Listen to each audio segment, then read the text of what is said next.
Petrol diesel और LPG की कीमतों में बढ़ोतरी के बाद अब सीएनजी और पीएनजी की कीमतें बढ़ रही हैं। इंद्रप्रस्थ गैस लिमिटेड ने सीएनजी और पीएनजी के दाम बढ़ाने की घोषणा की है। 2 मार्च सुबह 6 बजे से दिल्ली में सीएनजी की नई कीमत बढ़कर 43.40 रुपए प्रति किलोग्राम और पीएनजी की नई कीमत 28.41 रुपए प्रति स्टैंडर्ड क्यूबिक मीटर हो जाएगी। इन कीमतों में वैल्यू एडेड टैक्स भी शामिल है। कंपनी के बयान में कहा गया कि सीएनजी और पीएनजी की बढ़ी हुई कीमतें दिल्ली, नोएडा, ग्रेटर नोएडा, गाजियाबाद, कानपुर, फतेहपुर, हमीरपुर, मुजफ्फरनगर, शामली, करनाल, कैथल और रेवाड़ी में लागू होंगी। इन शहरों में सीएनजी के दाम 70 पैसे प्रति किलो बढ़ जाएंगे। दाम बढ़ाने के पीछे वजह कोविड-19 महामारी काल में इंद्रप्रस्थ गैस लिमिटेड की fixed cost, man power cost और परिचालन लागत में हुई बढ़ोतरी है। महाराष्ट्र में सोमवार को कोरोना वायरस के 6,397 नए मामले दर्ज किए गए, जबकि एक दिन में 30 लोगों की मौत हुई। भिवंडी में कोरोना मरीजों की संख्या लगातार बढ़ रही है, जिसने स्वास्थ्य विभाग को चिंता में डाल दिया है। वहीं कोविड-19 नियमों का पालन न करने वाले लोगों के खिलाफ सरकार और प्रशासन सख्ती से निपट रही है। मुंबई में क्वारंटीन नियमों के उल्लंघन के चलते एक शख्स के खिलाफ एफआईआर दर्ज हुई है। स्वास्थ्य विभाग से मिले आंकड़ों के मुताबिक जनवरी में राज्य में 90,673 मरीज मिले। फरवरी में यह आंकड़ा 1,26,723 तक जा पहुंचा था। मुंबई में जनवरी महीने में कुल 14,902 मरीज सामने आए, जबकि फरवरी में यह संख्या बढ़कर 16,168 तक पहुंच गई।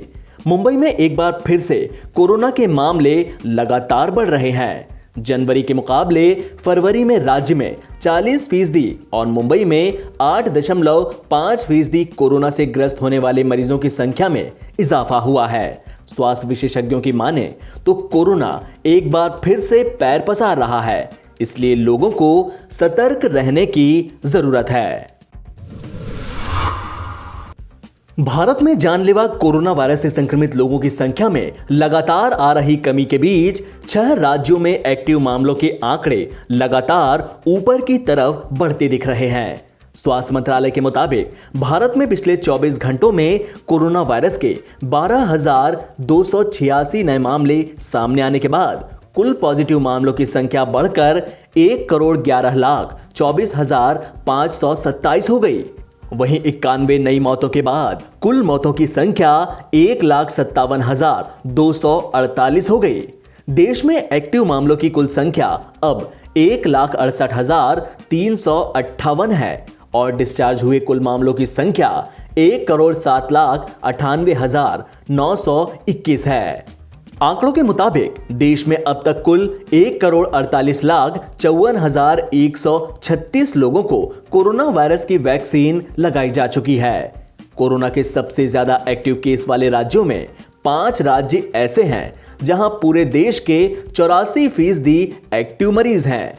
इनमें महाराष्ट्र, केरल, कर्नाटक, पंजाब और तमिलनाडु शामिल हैं। बिहार में मार्च के पहले दिन ही लोगों को चिलचिलाती गर्मी का सामना करना पड़ा। मौसम विज्ञान केंद्र के मुताबिक अगले 2 हफ्ते तक तापमान के कुछ ऐसे ही रहने के आसार हैं। मौसम विज्ञान केंद्र के मुताबिक अगले 2 हफ्ते तक प्रदेश के विभिन्न शहरों का अधिकतम तापमान 32 से 34 डिग्री सेल्सियस के बीच पहुंच जाएगा। इसी तरह न्यूनतम तापमान 14 से 16 डिग्री के बीच रहने के आसार हैं। अभी राज्यों के अधिकतर शहरों का अधिकतम तापमान 32 से 34 के बीच है, जबकि न्यूनतम तापमान 17 से 20 डिग्री सेल्सियस के बीच है।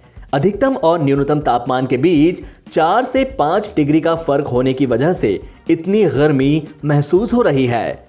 सोमवार को भी राज्य के अधिकतर शहरों का तापमान सामान्य से 4 से 5 डिग्री तक अधिक रहा।